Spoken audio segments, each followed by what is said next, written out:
Salut les Gamianers, j'espère que vous allez bien et que vous êtes plein d'entrain et de joie en ce samedi parce que cette semaine, ma tête ravie vous dit que nous allons encore parler de Tristan Tzara.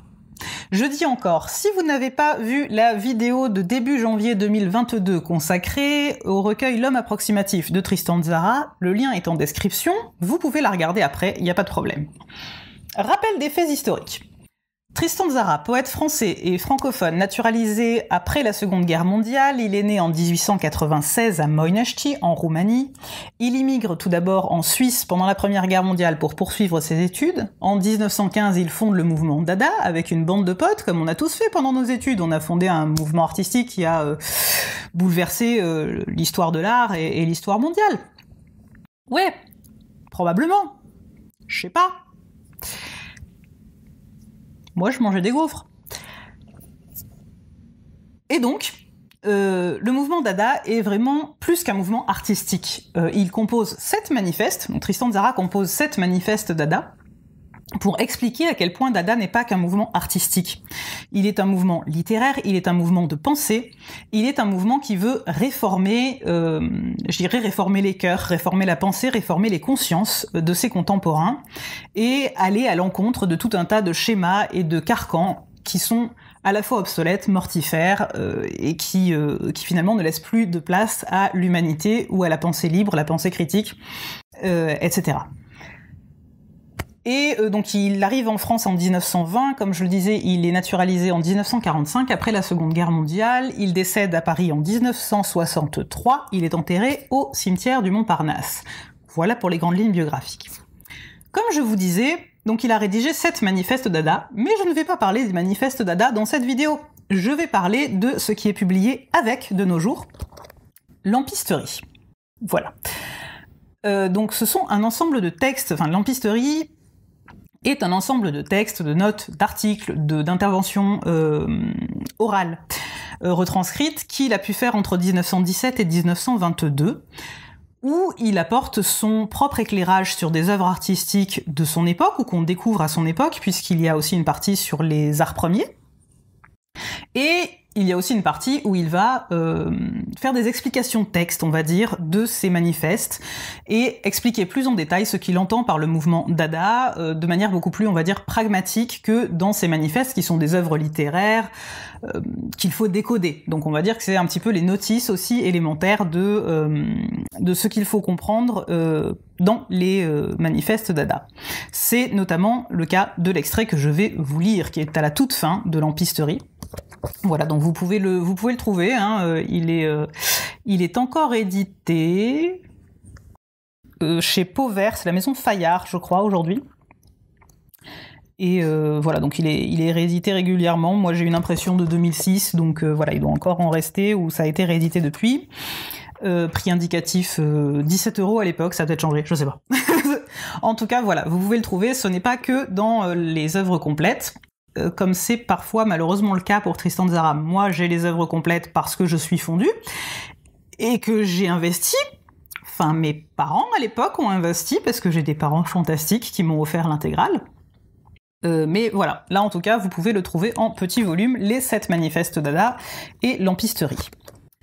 Donc Lampisterie, comme son titre l'indique, comme son nom l'indique, ce sont un ensemble d'éclairages, parce que lampisterie, c'est un mot un peu recherché, on est d'accord, on l'utilise pas tous les jours, hein, et pour une bonne raison, parce qu'en fait, il n'y a plus de lampes comme ça.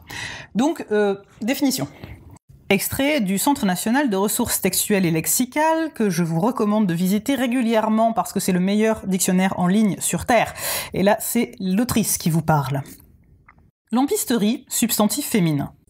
Atelier, local où l'on range, comptabilise, entretient et répare les lampes portatives et les lanternes, dans une collectivité, une entreprise, une mine.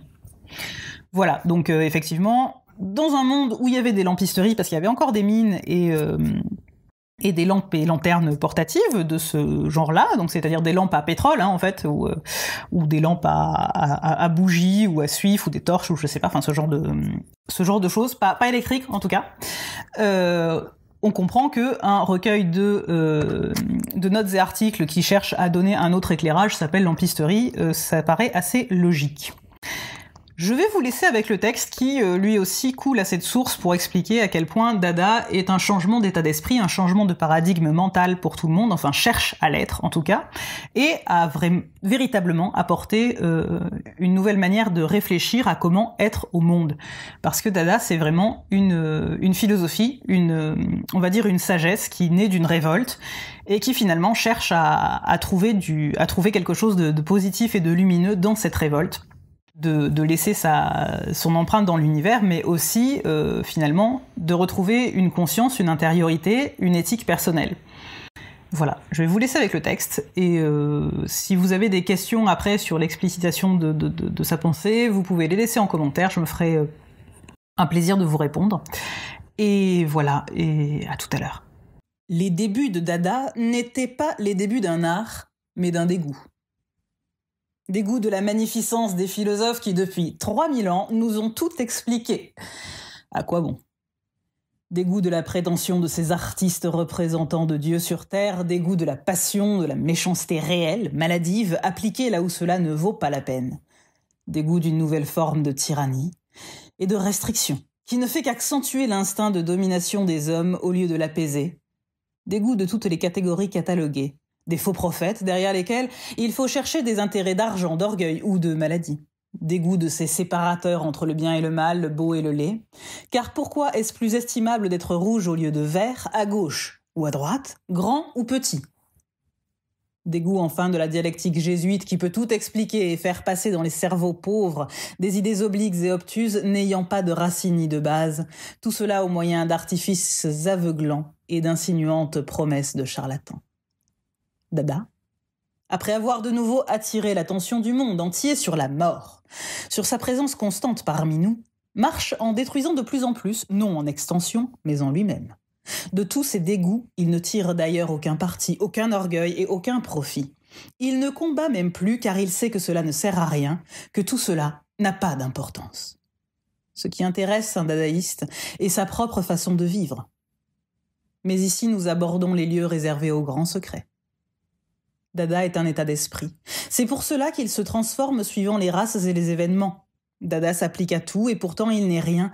Il est le point où le oui et le non se rencontrent. Non pas solennellement dans les châteaux des philosophies humaines, mais tout simplement au coin des rues, comme les chiens et les sauterelles. Dada est inutile, comme tout dans la vie.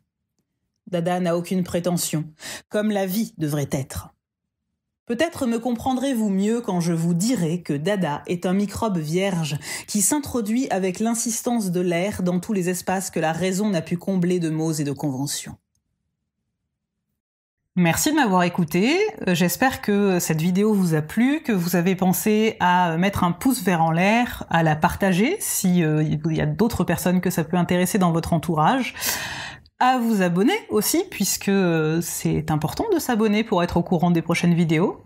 Et laissez-moi un commentaire pour me dire s'il fait beau chez vous, si vous avez apprécié ce texte, si vous en avez marre que je vous parle de Tristan Tzara, mais cela je répondrai pas, et j'ignorerai. Et peut-être même que je les supprimerai. Voilà, j'espère que vous allez bien, je vous souhaite une très belle semaine. Le samedi, vous retrouverez un nouveau chapitre de Trafiquant d'âme, mon récit audio que vous retrouvez un samedi sur 2 avec les samedis poésie. Et donc samedi suivant, un nouveau samedi poésie sur je ne sais pas quoi encore parce que je ne l'ai pas enregistré. Ciao ciao et portez-vous bien.